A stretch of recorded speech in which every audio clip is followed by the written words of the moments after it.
దేవుని వాగ్దానం.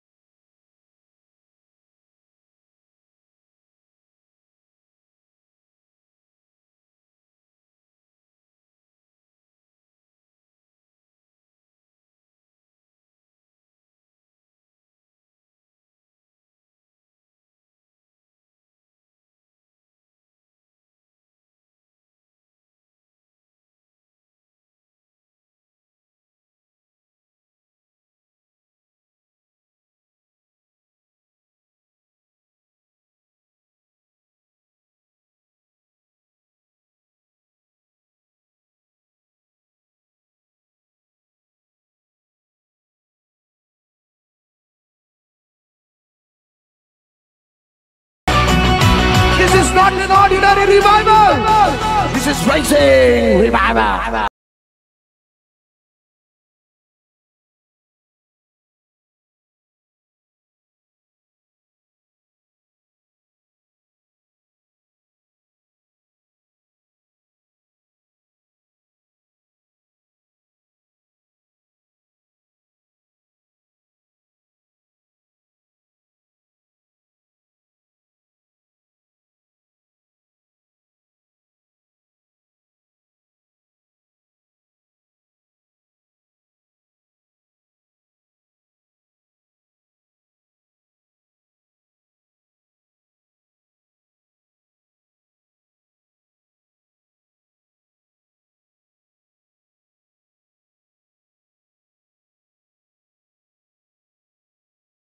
ఉదయకాల సమయంలో ఈ దినం దేవుని వాగ్దానం చక్కటి ఆత్మీయ కార్యక్రమానికి ప్రేమతో ఆహ్వానిస్తూ ఎలా ఉన్నారు దేవుని బిడ్డలారా? మీరు అందరూ బాగున్నారా? దేవుడు అద్భుతం చేసే దేవుడు అనేటువంటి విషయాన్ని దేవునికి మహిమ కలుగునుగాక. మనందరి ప్రార్థన వినే దేవుడు.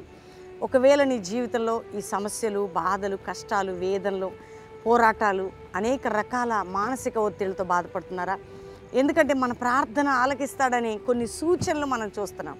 మన మొర్ర వినే దేవుడు, మన కన్నీటికి జవాబిచ్చే దేవుడు, మన ప్రార్థన ఆలకించే దేవుడు, మన పక్షంలో వ్యాజ్యమాడే దేవుడు మన దేవుడు. ఎందుకంటే ఆయన మనల్ని స్వరక్తం ఇచ్చి సంపాదించుకున్నాడు. ఆయన సాంపాద్యం మనం.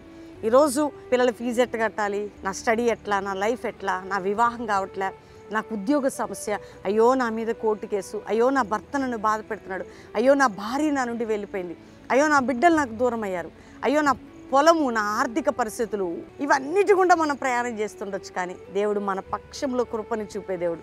తన మొరపెట్టు వారందరి ఎడల కృపాతిశయము చూపించే దేవుడు. కనికర స్వరూపుడు ఆయన. ఒకవేళ దైవ సేవలో, దేవుని పరిచయంలో నల్లిగిన అనుభవాలు, విరిగిన అనుభవాలు, ఒంటరి అనుభవాలు తప్పక నిన్ను ఆశీర్వదిస్తాడు. ఎందుకంటే ఎందరో నిన్ను విడిచిపెట్టి వెళ్ళిపోయి ఉండొచ్చు కదా. మనల్ని ప్రేమించేవారు, మన అన్నవారు అనేక సార్లు మనకు చేయిస్తారండి. కానీ దేవుడు మనల్ని విడవడు. అంత ప్రేమ కలిగిన దేవుణ్ణి మనం కలుగున్నాం. కాబట్టి ఈరోజు మీరు అందరు కూడా ఎదురు చూస్తున్నారు దేవుడు నాతో మాట్లాడాలని. చదువుకుందాం చక్కటి శ్రేష్టమైన దేవుని వాగ్దానం. నేను చదువుతున్నాను, జాగ్రత్తగా వినండి. 86 కీర్తన 6-7 వచనాలు. యెహోవా నా ప్రార్థనకి చెవియొగ్గుము, నా మనవుల ధ్వని ఆలకింపుము, నాకు ఉత్తరమిచ్చి వాడవు గనుక ఆపత్కాలమందు నీకు నేను మొర్రపెట్టెదను. దేవునికి మహిమ కలుగునుగాక. వింటున్నారా? ఎంత గొప్ప దేవుడు అండి. ఆయనట ప్రార్థన చేస్తే జవాబిస్తాడట. నేను నీకు మొర్రపెట్టెదను, నాకు జవాబిచ్చదు ఆపత్కాలమందు. ఎందుకంటే కష్టకాలమందు, వ్యాధి అందు, బాధ అందు, ఇరుకు అందు, ఇబ్బంది అందు, శ్రమ అందు, సమస్యలందట మనం ఏం చేస్తున్నామట? ఉత్తరం ఇచ్చే దేవుడట మన దేవుడు. నువ్వు ఉత్తరం ఇచ్చేవాడవు, జవాబిచ్చేవాడవు. కాబట్టి ఆపత్కాలమందు నీకు నేను మొర్రపెట్టేదను. అందుకే దేవుని బిడ్డ, మనం చేస్తున్న ఏ ప్రేరైనా మన కష్ట, బాధ, దుఃఖంలో ఆయన వింటాడు. అందుకని ఆయన వాగ్దానం చేస్తున్నాడు, నీకు ఆపత్కాలమందు జవాబిచ్చేదను. నీ ఆపత్కాలమందు నీకు నేను జవాబిచ్చేదను. ఎంత మంచి మాట అండి. ఆపత్కాలమందు నీతో నీ ప్రార్థన నేను వింటున్నాను. ఆపత్కాలమందు నీ కష్టాన్ని నేను చూస్తున్నాను. ఆపత్కాలమందు నీ పోరాటాలు నేను చూస్తున్నాను. తప్పక నీకు జవాబిస్తాను. అందుకని దేవుడిస్తున్న చక్కటి వాగ్దానం, నీ ఆపత్కాలంలో నేను నీకు జవాబిచ్చేదను. ఎంత మంచి మాట అండి. ఈరోజు మొర్రపెట్టు చాలు, విజ్ఞాపన చేయి చాలు, వాగ్దానం ఉంది చాలు మనకి. కాబట్టి అప్పుల భారం, ఆర్థిక భారం, కుటుంబ భారం, ఇంట్లో రక్షణ లేనివారు, పాపంలో ఉన్నవారు, చీకట్లు ఉన్నవారు, కాబట్టి మన మొర విని మనకు జవాబిచ్చే దేవుని మనం కలిగి ఉన్నాం కాబట్టి అందరం ధైర్యం తెచ్చుకుందాం, థ్యాంక్స్ చెప్దాం, దేవునికి ప్రార్థన చేసుకుందాం. తండ్రి, ఉదయకాలం ఎంతమంది నీ వాగ్దానం రిసీవ్ చేసుకుంటున్నారు, వారి జీవితాల్లో నీ వాక్కు నెరవేర్చబడాలి. రక్షణ లేని గృహాలకు రక్షణ, పాప క్షమాపణ, అంతేగాక త్రాగుడి వ్యసనాలు, పాపంలో ఉన్న కుటుంబాలు విడుదల పొందాలి.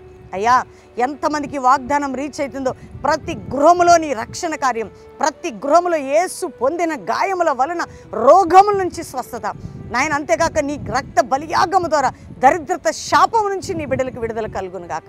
నాయన, విడిపోయిన కుటుంబాలుంటే కట్టబడాలి, అప్పుల భారం ఉంటే తొలగాలి, పిల్లల ఫీజు విషయాల్లో అద్భుతాలు జరగాలి. నాయన, స్టడీస్ ఎగ్జామ్స్ ప్రిపరేషన్లో నీ సన్నిధి ఉండాలి. ఇదిగో ప్రభా, నాయన, కోర్టు కేసు నుంచి విడుదల, అన్యాయపు అక్రమ తీర్పులు కొట్టివేయబడి నీ బిడ్డలకి మేలు జరుగును గాక. ఆత్మీయతలో బలం పొందాలి, ఆర్థిక విషయాల్లో బలం పొందాలి, కుటుంబ విషయాల్లో బలం పొందాలి, గర్భాలేని స్త్రీలు గర్భములు తెరవబడాలి. ప్రభా, ఎవరెవరు ఏ సమస్యల్లో ఉన్నారో అయ్యా, ఎక్కడ నేను వెతుకుతున్నారు, ఏ విషయంలో మొర్ర పెట్టుతున్నారు, వాటన్నిటికీ మీరు జవాబు ఇవ్వండి. కష్టకాలం ముందు మా మొర్ర వినే దేవుడో కాబట్టి కష్టంలో ఉండి నీ బిడ్డలు మొర్ర పెడుతుండగా ప్రతి ఒక్కరి బాధని మీరు తొలగించి ఆశీర్వదించండి. ఈరోజు ఎవరిది మ్యారేజ్ అయిన కుటుంబానికి శుభము, దీవెన, ఈ వాగ్దానం ఈ సంవత్సరం నెరవేర్చబడును గాక.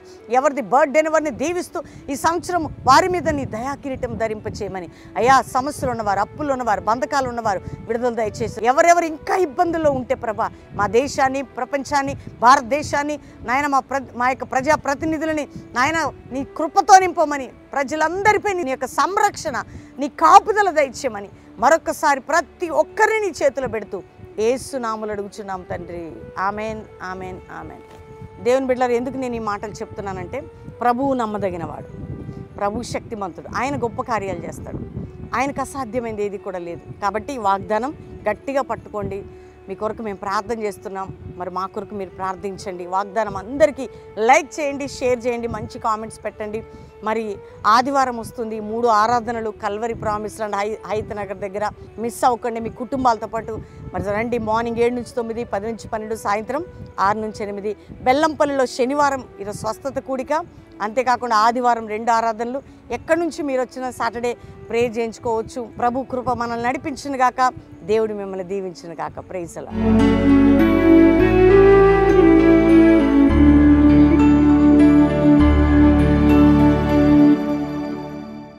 విజయవాడ పట్టణస్థులకు శుభవార్త. విజయవాడ చుట్టుపక్కల ప్రాంతాల వారికి మరి నవంబర్ 7, 8, 9, 10 4 దినాలు బసవ పున్నయ్య స్టేడియం, సింగ్ నగర్, విజయవాడ అద్భుతమైనటువంటి సువార్త, ఉజ్జీవ, స్వస్థత మహాసభలు. మనతో పాటు అడుగు పెట్టేది, మనతో కలిసి ఉండేది పరిశుద్ధాత్మ దేవుడు, బలమైనటువంటి శక్తి కలిగిన ఆరాధన, జీవితాలను మార్చే దేవుని వాక్యం. ఎంతమంది బలహీనతలో రోగులు ఉంటారు, ప్రతి ఒక్కరి కొరకు ప్రార్థించబోతున్నాం. అంతేకాక దేవుని బిడ్డలారా, దైవజనులకి ప్రేమతో ఆహ్వానిస్తున్నాం.